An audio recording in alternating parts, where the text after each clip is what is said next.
We now have Typhoon Tino, according to the Joint Typhoon Warning Center. They have upgraded it to a typhoon with winds of 70 knots. Absolutely can see that on microwave imagery. Starting to see that inner core and eye wall beginning to form up. But I think the biggest change here in the forecast is this a little jog towards the southwest, and that unfortunately brings places like Siargao closer to the eye walls. It passes just towards your north, and also Cebu Metro. My last update, I was saying more than likely the northern portions of the island would be hit directly, but this brings it a little bit closer to the central portions of the island. And if you ever look at the graphic from JTWC, see this little inner kind of circle. There's the outer circle, that's tropical storm strength winds.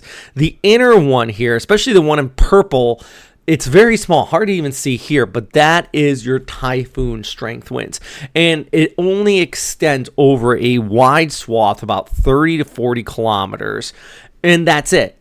So when we ever look at the satellite picture and you look at this big scope, when we say typhoon strength winds, it is a minuscule smaller area here, and a small jog like this, even if it's just a little further towards the south, brings a whole new scope of people into the fray here.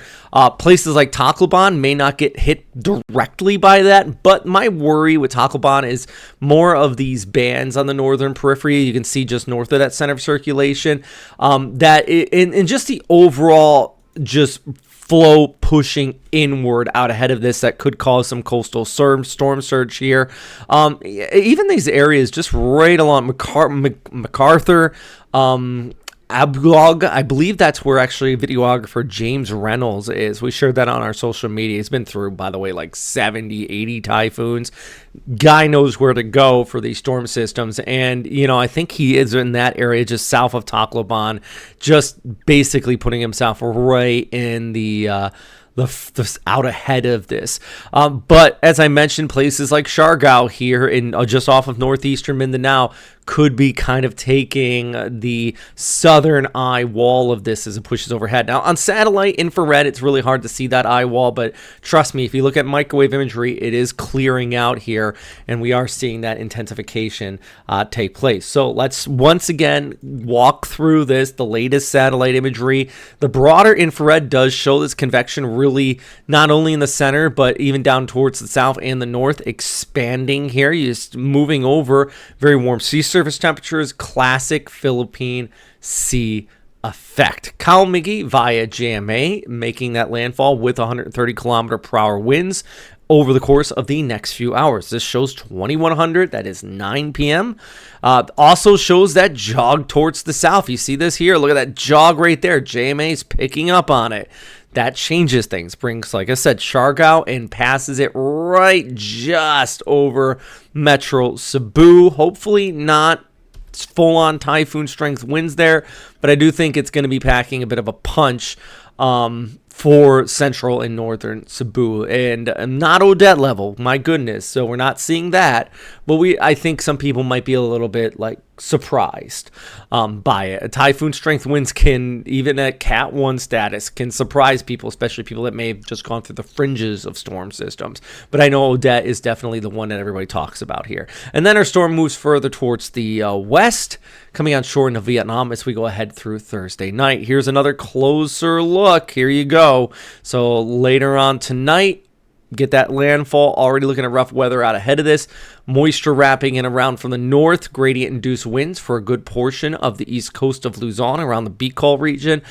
Passing by Metro Cebu, heading into your early morning here on your Tuesday. So it makes that landfall overnight, passes Cebu into the morning, and then starts to move off towards the west by Tuesday night and well offshore of the Philippines here by Wednesday. Let's take a closer look at our winds, just the winds alone. So we're going to remove the precip here, and there you go. There's that ECMWF guidance, but I don't think the ECMWF has noted that shift further towards the south yet. So I probably shouldn't be showing this one because it may give you a false representation of where kind of that core is. But I think one of the things is that it does know all these kind of gustier winds towards the north, and that's still definitely going to happen due to the interaction with the northeast monsoon. And that also carries heavy showers, as I mentioned, up and down the eastern seaboard. So yeah, this storm system still evolving. This has been a trek leading up to this point, starting from fake news storm a week ago whenever we were talking about it, and a lot of people saying this wasn't going to happen. Now it has formed up. Now we are looking at a typhoon, yes, making landfall here in eastern areas of Visayas, and a little bit jog towards the south does bring some of those even more vulnerable coastlines too of northeastern Mindanao into the fold here. So going to keep you posted with this one, but I think at this point my next update will be right around landfall as this comes on shore. So I will continue to check back in. Check out Western Pacific Weather, though, on Facebook. I can't stress enough because we have plenty of information there. Not just for myself. We have a team of about like 7 people right now that volunteer. We all post stuff, and it goes a long way with getting information out there. And if you have any information, videos, reports, or anything like that, send a message our way, and we'll download it and we can share it out. And I think the point is to share this information, get more knowledge of these storms out there, so we can stay better prepared, not only in the event of this one, but even future storm systems. I'm meteorologist Robert Spetta, though, as always. Thanks for stopping by, and stay safe out there today, okay, friends?